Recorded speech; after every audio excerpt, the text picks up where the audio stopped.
जा पहुंचे। पूजन अर्चन के बाद नर्मदा परिक्रमा को लेकर घाट बाधित होने एवं नर्मदा में क्रूज चलाए जाने को लेकर विरोध दर्ज करवाया है। दरअसल नर्मदा परिक्रमा पर आए विवेक जी द्वारा बताया गया कि महज कुछ समय में नर्मदा परिक्रमा के मार्ग में पड़ने वाले घाटों को बाधित करने से परिक्रमा कर रहे परिक्रमावासी घाटों तक पहुंच तीर्थ का दर्शन नहीं कर पा रहे हैं। साथ ही नर्मदा परिक्रमा सनातन धर्म की विशेष यात्रा बताई गई, जहां कई तीर्थ का समावेश होना बताया गया है। साथ ही नर्मदा के जल को भौतिक सुखों के लिए नहीं, संस्कृति के लिए उपयोग करने का आह्वान किया गया। नर्मदा में क्रूज चलाए जाने को लेकर विरोध करते हुए कहा, मां की छाती पर क्रूज नहीं चलना चाहिए। इसके लिए क्षेत्रवासियों सहित सभी ने आगे आकर विरोध करना चाहिए।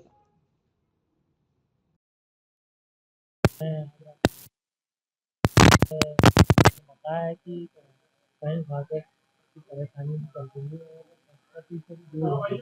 क्या कहें? परिक्रमा पर निकले, क्या संदेश देना चाहते संस्कृति से दूर हो रहे हैं। देखिए, भैया की परिक्रमा में हूँ, मैंने तो वो आज कहा है जो मुझे दिख रहा है। 2 साल पहले ये दिखा नहीं था, जहाँ पर मैया के घाट बाधित हैं। घाट बाधित हैं तो फिर तीर्थ बाधित हैं। परिक्रमा तो उन तीर्थों की है। अगर घाट बंधने लगे तो तीर्थों तक हम पहुंच नहीं पाएंगे, और जब तीर्थों तक नहीं पहुंचेंगे तो हमारी इस महत्वपूर्ण आध्यात्मिक यात्रा का, इस परिक्रमा का, जिसको देवताओं ने की, उसका आधार और आशीर्वाद निकलेगा कैसे। मैंने आज अपनी चिंता इस क्षेत्र में बताई है, जो मुझे चिंता पिछले 7 दिनों में दिखाई दी है। और इस क्षेत्र की बड़ी जवाबदारी है, क्योंकि लगभग मैया जी के इन दोनों क्षेत्रों को मिलाकर, धार वाला उत्तर तट का जिला और ये वाला जिला, यहाँ करीबन मिलाकर 27 से ऊपर तीर्थ हैं। तो अगर उत्तर तट की हालत तो ठीक रही है, मैं अभी 5-6 महीने पहले गया था, लेकिन दक्षिण तट में चीजें बदल रही हैं। ये थोड़ा सा चिंता का विषय है, जिसके ऊपर अगर जन जागृति रही तो ये चिंता का विषय आनंद का विषय बन जाएगा। हम वापस घाटों के ऊपर जाएंगे, हम वापस तीर्थों की यात्रा करेंगे। इसके बारे में भी आपने कहा कि क्रूज जो चल रहे हैं वो नहीं चलेंगे। मुझे जानकारी ऐसी मिली कि मैया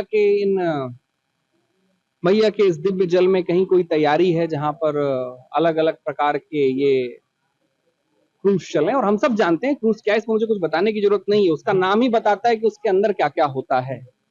मुझे लगता है कि अगर ये रोजगार का भी प्रश्न हो, तो मैं तो कहता हूं कि मैया के क्षेत्रों में चलने वाले जो ये अन्य क्षेत्र हैं, वो उससे ज्यादा रोजगार दे रहे हैं जो एक क्रूज देगा। और जितना क्रूज रोजगार दे सकता है, मुझे लगता है उससे ज्यादा कहीं एक सब्जी मंडी दे देती है।